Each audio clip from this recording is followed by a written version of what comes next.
Depend करता है कि हम 2 मिनट बैठ पाते हैं या लेट पाते हैं, 3 मिनट करते हैं कि 4 मिनट करते हैं, वो तो क्षमता धीरे धीरे बढ़ेगी। हाँ हाँ हाँ, ध्यान में कोई भी चीज़ में ज़बरदस्ती नहीं करना, सिर्फ ध्यान में ही नहीं, इसको बहुत सहज तरीक़ा से सीखना है, सहज तरीक़ा से अभ्यास करना है और सहज तरीक़ा से ही मजबूत बनते चल जाना है। अचानक से जबरदस्ती मजबूती बनाने के चक्कर में व्यक्ति कमज़ोर पड़ जाता है और ज़्यादा देर नहीं कर पाता है, टूट जाता है बीच में ही। इसलिए हल्का ही हल्का अभ्यास लेकर चलना चाहिए। यदि क्षमता आपको 1 मिनट का क्षमता है, संपूर्ण क्षमता, तो आधे मिनट कीजिए, 45 सेकंड कीजिए, लेकिन कीजिए, वो उतना बचा कर छोड़ दीजिए ताकि हर चीज़ आराम से होता रहे। आराम से ही करना है, ज़बरदस्ती नहीं करना है। इसलिए को होता है कि ऊपर से जो प्रेम मिलता है, जो आपको सुख मिलता है, वो संसार का कोई भी प्रेम और सुख आपको हिला नहीं सकता है।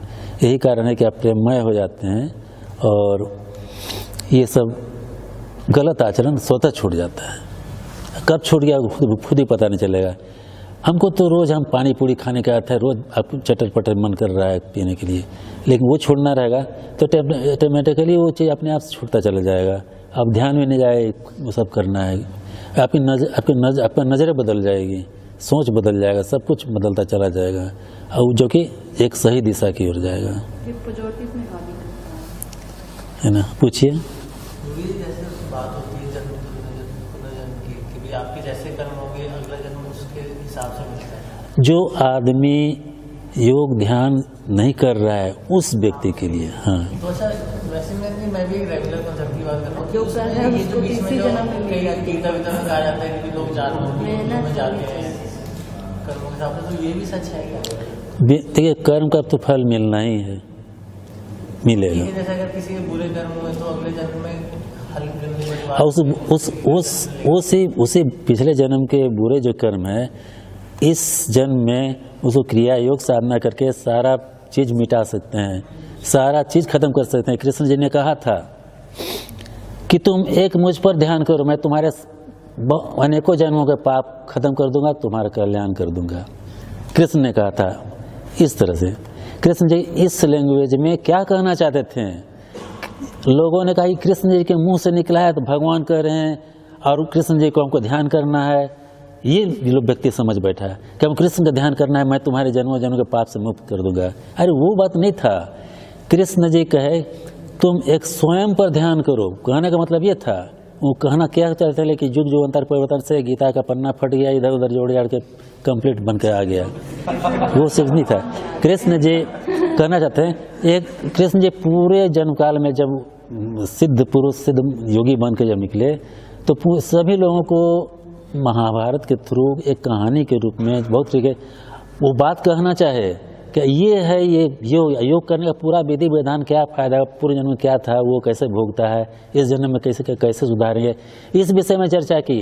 वो लड़ाई झगड़ा तीर धनुष नहीं छोड़ने गए थे वहाँ। ये इसकी सत्यता तब आपको दिमाग में समझ में आएगा जब इस लेवल पर से 5-6 महीना 7 महीना साल पुरते पुरते सारा खुलासा हो जाएगा। अरे ये मतलब था, लोगों ने कैसे समझाया। अभी अब गीता का एक ठो लाइन उठा कर बोलना शुरू कर देंगे, लेकिन और भी जो प्रतिष्ठित लोग हैं भाषण देने वाले, गीता है, हाँ तुम क्या कहते हैं, क्या नाम है, तुमने 100 गलतियाँ पार कर चुके, अब मेरा चक्र छूट रहा है, मुझे ना यही कहानी सुनाते हैं, उदान भरते हैं, महाराजा बने हुए। तो उनको अभी हम कुछ बोल दें तो उनको धक्का लगेगा। यदि पब्लिशिंग वीडियो के द्वारा कर दें तो कितना कंप्लेन आ जाए कि ये क्या कर रहा है, ये चैनल बंद करो इसका पहले है ना। लेकिन सच्चाई को समझिए। तो कृष्ण जी ने, हाँ तो मूल मुद्दे पर आते हैं, कृष्ण जी ने ये कहा कि एक स्वयं पर ध्यान करो, आज्ञा चक्र पर। स्वयं पर व्यक्ति आज्ञा चक्र पर ही डायरेक्ट ध्यान नहीं करना है। जब ध्यान में आप बैठते हैं तो ऑटोमेटिकली आप सिमट करके यहाँ पर जाकर स्थिर हो जाते हैं आज्ञा चक्र पर। फिर वहाँ से आपका फोकस होता है दूसरे दुनिया के देखने की शक्ति, दर्शन करने की शक्ति, और वही फोकस आपको ब्रह्मांड की शक्तियों से जोड़ देता है। तो एक बार जब जुड़ गए तो आपको लगेगा ना हम पाप न तो हम कहीं पाप किए हैं न पुण्य किए हैं, न मैं पाप हूँ न पुण्य किया है, मैं तो बिल्कुल स्थिर हूँ। तो फिर वो पाप और पुण्य का जो कर्म का जो माथा में जो अटा हुआ है खोपड़ी में, वो सब धुल गया, साफ हो गया है। यही हुआ। कृष्ण जी मतलब ये कहना चाहते थे कि तुम एक मुझ पर ध्यान करो, मैं तुम्हारे सारे जन्मों जन्मों के पाप बंधन से मैं मुक्त कर दूंगा और तुम्हें ये कर दूंगा। और सारी इच्छाओं को त्याग दो, सारी इच्छाओं को त्याग दो। त्याग देने का मतलब क्या?